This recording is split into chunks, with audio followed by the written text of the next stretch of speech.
nós estamos aí relacionando duas grandezas e dizendo que uma aumenta ou diminui em função da outra. Legal? Então, vamos pegar uma situação um pouco mais prática. Pense assim, você tem uma pessoa que você conhece que vende computadores, certo? E essa pessoa, o salário dela é comissão. Então ela vende um computador, ela ganha R$150. Para cada computador que ela vende, R$150. Ok? Agora pense o seguinte, se ela vender um computador, então ela vai ter quanto? 150. Se ela vender 2, 300. Se ela vender 3, 450. E assim sucessivamente. A cada computador que ela vende, ela ganha R$150. Dessa forma, nós podemos montar aí uma relação onde o primeiro conjunto seria a quantidade de computadores que ela vende. Digamos, 1, 2, 3, 4 e 5. Ok? Podemos colocar num diagrama, certo? Num conjunto fechado. Isso aliado à quantidade de dinheiro que entra para essa pessoa. Então, como é que era mesmo? Para o primeiro computador, ela ganha 150. Para o segundo, 300. Para o terceiro, 450. Então, você monta um segundo conjunto onde você teria os valores do que ela recebeu. 150, 300, 450, 600 e 750. E eu posso estabelecer uma ligação de flechas ou de setas da seguinte forma. 1 você liga com 150. O 2 você liga com 300. O 3 com 450. O 4 com 600 e o 5 com o 750. Essa ligação de flechas, pessoal, representa, para nós, é uma representação matemática de uma função. Então, como é que eu posso definir uma função? Eu posso dizer o seguinte, imaginando que o primeiro conjunto é o conjunto A e o segundo o conjunto B, repare que são conjuntos que não são vazios. Então, para que eu tenha uma função, tem que acontecer o seguinte, para todo elemento do conjunto A, você tem que ter um único correspondente no conjunto B. Então, para todo elemento do conjunto A, um único correspondente no conjunto B.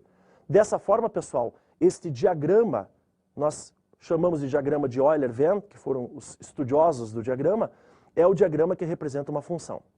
Legal? Sendo bem prático, se você tem uma flecha saindo de cada elemento, você tem a representação de uma função. Beleza? Agora pense assim, o que não pode acontecer? Não pode sair mais de uma flecha ou deixar de sair. E por que não pode acontecer isso? Porque se sair mais de uma flecha ou deixar de sair, você está fugindo da definição. Lembra? Para todo elemento do conjunto A, você só pode ter um correspondente no conjunto B. Certo? Então, nós poderíamos então representar uma função da seguinte forma. Imagine que nós podemos chamar essa função de y ou chamar de f de x. Então eu podia escrever assim, o f de 1 é igual a 150, o f de 2 é igual a 300, o f de 3 é igual a 450 e assim por diante. De forma, pessoal, que os elementos do conjunto de saída, 1, 2, 3, 4 e 5, nós chamamos de domínio. Como é que é, professor? O que é o domínio? O domínio são os elementos da onde as flechas saem. 1, 2, 3, 4 e 5. Certo?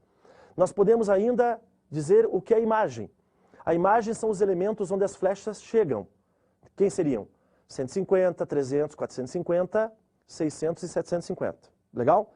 E existe uma coisa chamada de contradomínio, que são todos os elementos do conjunto de chegada. Nesse caso, pessoal, o contradomínio e a imagem são iguais. Certo? Veja, a imagem é 150, 300, 450, 600 e 750. E o contradomínio também. Certo? Domínio são os elementos de onde as flechas saem.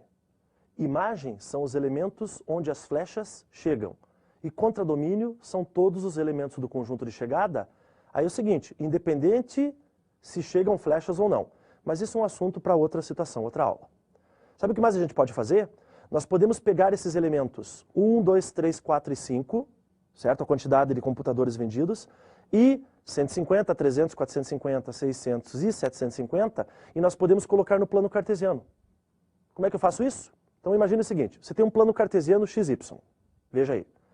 No eixo X, você vai colocar os números 1, 2, 3, 4 e 5. No eixo Y, você vai colocar os números 150, 300, 450, 600 e 750. E você vai fazer uma ligação entre eles.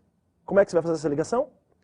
O 1 você vai ligar com o 150, o 2 com o 300, o 3 com 450, e repare que cada ligação que você faz entre eles, você está montando um pontinho, formando um pontinho.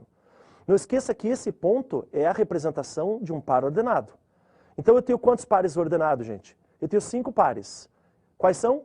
1, 150, 2, 300, 3, 450, que mais? 4, 600 e, por último, 5 com 750.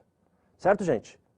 Então observe, você conseguiu fazer uma ligação primeiro de flechas e depois da ligação de flechas, você conseguiu colocar os pontos no plano cartesiano. Tudo bem? Bom, qual é a ideia? A ideia é a gente tentar estender isso agora para outras situações.